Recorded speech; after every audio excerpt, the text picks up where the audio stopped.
Hi everyone, so today I'm going to share 3 cards that I made using some products from Waffle Flower's new February 2019 release, including this adorable little fairy stamp and die set, this Be Her stamp and die set with a cute little owl and kitten and unicorn and fox characters, and then this beautiful stamp and die set with a whole bunch of nice little floral images to use. And then I'm also going to use the tile panel die that was released last month on 2 of the 3 cards that I show you today.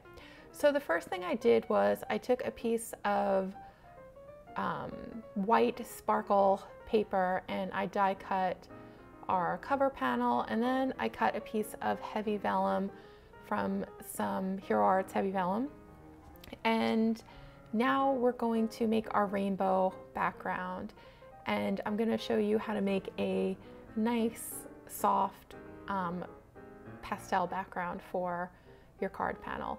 And we're going to use G0000 to start, and then overlap it a little bit with BG10, which is a nice blue green, and then we'll use B000, which is a nice pale blue, and then B60, which is a nice lilac shade, R30, which is kind of a rosy peach shade, and then I'm just going to blend the rose and the lilac into each other.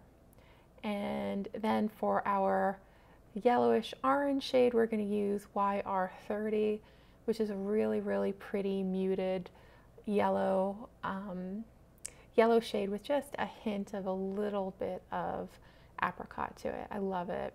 And then we've gone through our spectrum of color, so we're just going to start right back up again with our G0000 and then our BG10, and then I'm going to just darken up a couple areas that I thought needed a little bit more color, and then that's going to be it. So this is our bottom of the card panel. So this is going to give us a whole bunch of color, but really, really nice soft color. And it's an A2 size panel, and I'm just showing you the difference between the two. So the first one I did was a little bit brighter, and one of the things you can do if your colors are a little bit too bright, you could always put some vellum on top of it, which is what I'm going to do with this first card. So you see, you put the vellum on it and it looks almost as light as that panel that we just did.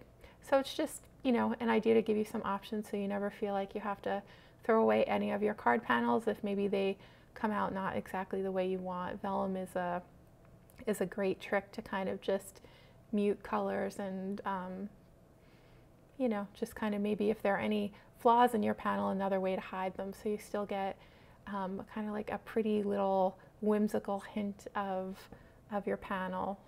I don't know, I like it. So now I'm just going to put all of that onto our card base. So the layers we have there is our glitter cardstock, and then our vellum, and then our card base. And I die cut and colored in these little images from the little fairy stamp set off screen just because I didn't want there to be too much coloring in this video. And one of the special things I did with the little fairies was for their wings I used BG10 and then BG13, and then I kind of dotted all over with my Sakura clear sparkle pen, and it just gives it a nice, just a real pretty look. It makes the wings look like they're see-through and they're just glittery and shiny, and I really like that look. So I'm just adding a few flowers here and there and a butterfly, and that's it for the first card. For the second card, we're going to use some images from the beautiful stamp set. And what I love about the stamp set is it comes with these adorable 4 little critters, and they have accessories. So we're going to color in the accessories once we finish with the little critters, and it's adorable. There's like a little straw hat with a flower on it, and a little scarf with a necktie, and a little bow, and a little like pretty frilly shirt collar. There's a purse, some little teacups. It's a lot of fun. And we're just going to use 2 of the images, so we're just going to use the owl and the fox for this card. But what I had done was I had pre-stamped a whole bunch of images earlier this morning just because I wanted to have a bunch of extras on hand, and sometimes I will, especially with waffle flower stamps, they're stamps that I really like to color. So sometimes if I'm going through the trouble of arranging all the stamps on my MISTI once, then I may stamp it several times and just keep the card panels with my other images along with the stamp and die pocket, so that if I ever have a little bit of time but I don't want to get all my supplies out, I can just take out one of these little sheets and just kind of color and just have like a nice relaxing little activity. So that's what I did this morning. I stamped all the images in the sets maybe 3 or 4 times, even though we're just going to use one of them now. So I can always go back to it someday and just color them in without having to go through the trouble of getting my MISTI out, lining everything up, getting my hands all full of black ink. You know the deal. So for the owl, I am just using some E30s here. So I think I went all the way from E30 to E39, and my lightest shades are towards the center of the owl, and then my darker shades are like on the edges, and that gives it a nice dimensional look. For the owl's face, we're going to use some E40s and E44 for the very edges of the face. I coated the face initially with E41, and then we're just going to blend all those E40s together by going all the way through the gamut from E44 to 43 to 42 and then down to 41. And for the little ears, I just used some R30 and R20, and for the nose, some YR15 and YR18. And I'm trying to keep the little hands nice and light so that they stand out, because later they're going to be holding a cup of tea. So I didn't want them to blend too much into the bodies of these two little critters. So for the fox, we're going to use E40s for the face, very similar to what we did for the owl. But then for the fox's fur, we're going to use some nice reddish brown, bright reddish brown shades, and we're going to use the E10 family. So I'm going to use E13 all the way through E19, and then I think I even put in some E37 on the very edges, which is the darkest of the shades. So to start, I just filled everything in with my E13, and then for the ears, R30, R20, and then R22.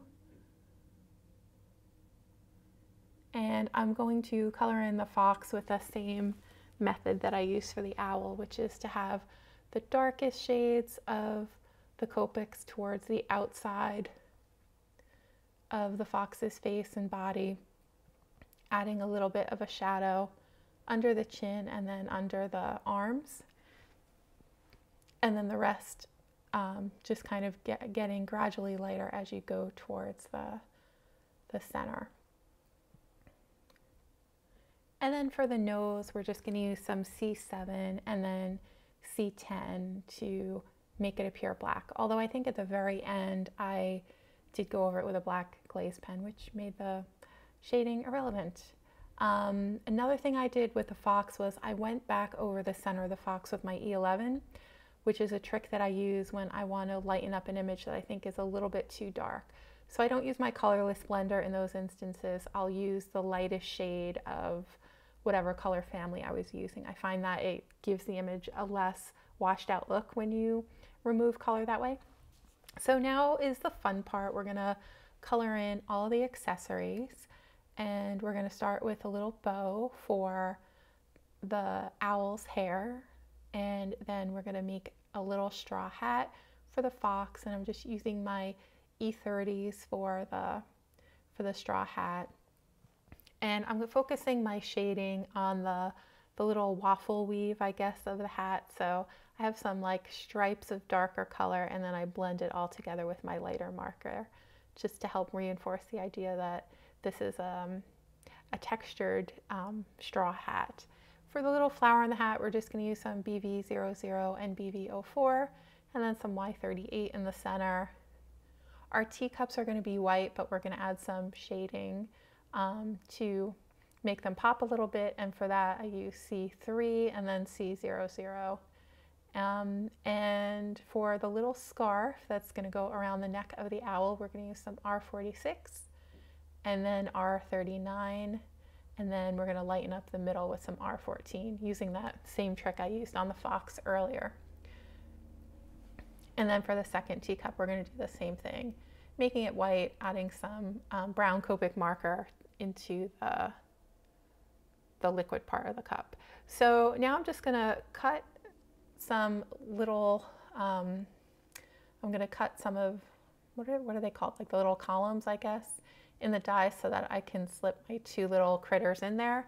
And I'm going to attach them with that little bit of adhesive to keep them straight. So once I have them kind of firmly glued down, then I'm going to put them on top of the card base.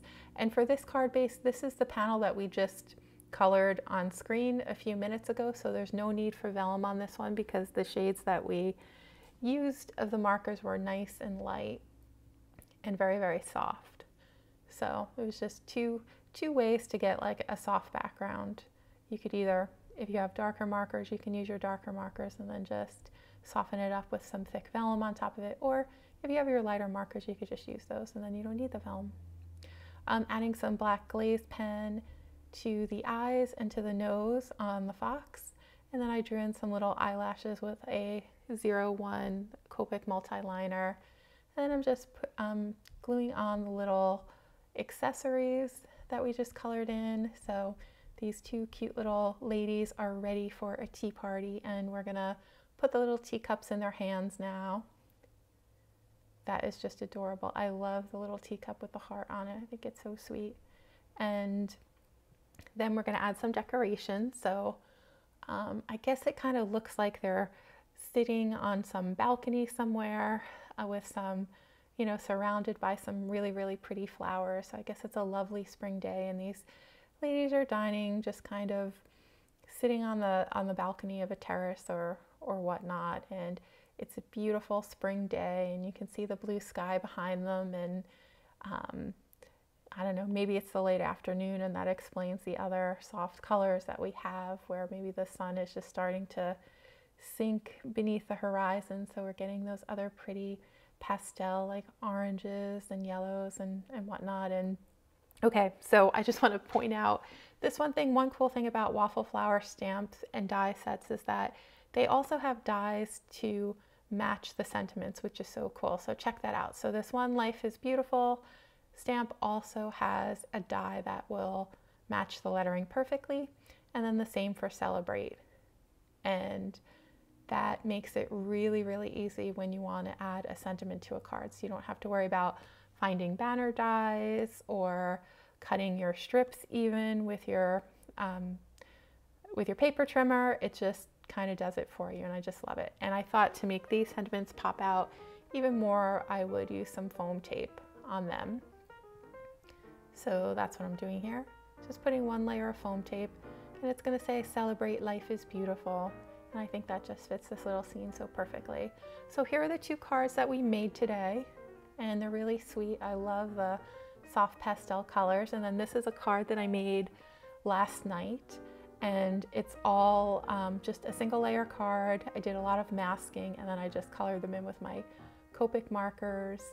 And I love that little kitty on the right, and I love the colors for the kitten. I used Y21, I think, YR23, and then maybe YR27. So those are my cards for today. I hope that you enjoyed this video, and I really hope that you give these cards a try.